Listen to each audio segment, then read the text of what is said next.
Hey guys, welcome to JD Shaw's General Entertainment, giving you reviews all about entertainment new and old. Now this is episode 2, and I've done it reasonably quick after my first video because it was looking pretty lonely in my video library, and I thought, yeah, I may as well get another one just so people can decide whether they actually like it or not, and whether they want to subscribe or like it or whatever they want to do.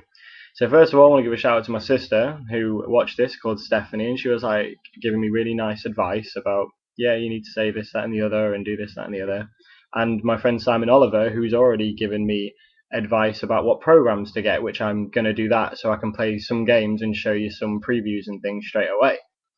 Now, first of all, in the news, Minecraft for the Xbox 360 comes out this month, which is going to be amazing. It was a massive hit on your laptop or PC. I know a lot of my friends play it, and it's really, really good. It's less complicated on the Xbox. The gameplay has changed slightly, but then again, there's going to be tweaks and changes if you're using a controller and not a keyboard.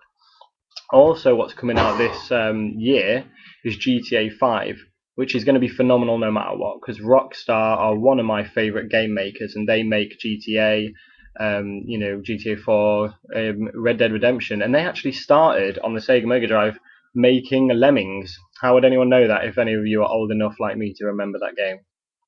So moving straight on to games, I thought this would be a perfect game to pick up. It's Red Dead Redemption, which is a Rockstar creation, which is that little R with a star in it in the corner there.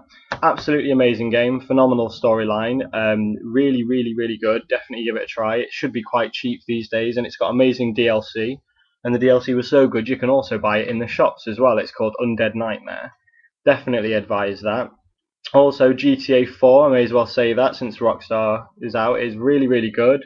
That was really good graphics for its time. Getting a bit old now. I've played it so much so that it's, I can't play it anymore because I just absolutely melted that disc down far too much. So moving on from games, I'm going to go to movies. Now, recently, there's been announced that American Pie Reunion is coming out, or it is out soon. I don't know when. And I read reviews on it, and it said that it's pretty mediocre. It's sort of run of the mill. It doesn't do anything new. It doesn't do anything old. It just seems to do everything as it's done it before, straight away. There's no intuition in it, and it got a 3 out of 5 stars because obviously everyone likes that format, but there's nothing to surprise you in it. So if you're like a fan of the American Pie series, which I am, you'll probably end up seeing it anyway, but don't expect anything special. Also, in TV series, I would definitely suggest South Park. My favourite series of all time. I think it's so much more funny than Family Guy and Simpsons, although all these ones are good, and many people will argue with me on that, I'm sure. But I think South Park has got the witty humour and a big character set, and it's just really, really good.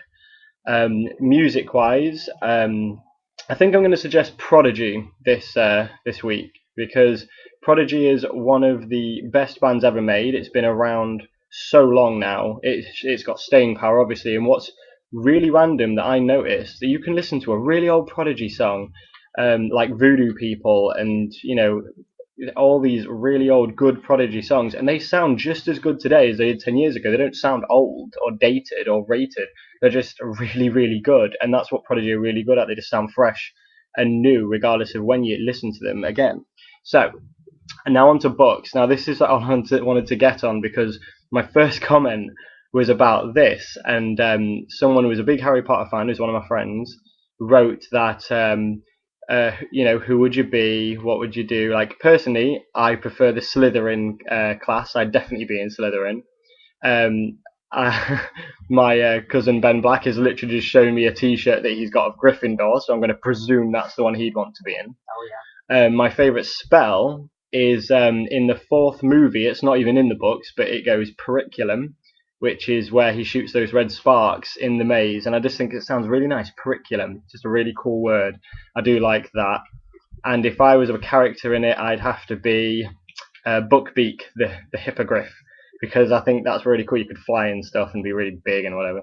So that's really good. And my favourite Harry Potter books, I've got 2 here, because this is the children's version, this is the adult version. Now this is the 7th, this is the 6th. I think the 6th is my favourite book. It's when shit gets real, not gonna lie. And the 7th is probably the best movie in my opinion. Although I'm kind of against the movies after the fourth one because they start to miss stuff out. So I totally understand why people would disagree with that, but I kind of disagree with the directing. Lastly, I'll just add two other movies in there. I'm going to give a shout out to these two movies. You've got 28 Days Later and Cloverfield. Both amazing movies, good for a horror watch. I enjoy them both. I'd definitely give them a try if you're into that sort of thing. Coming up next time, I'm going to start making videos of around Norwich so you can see whereabouts I live.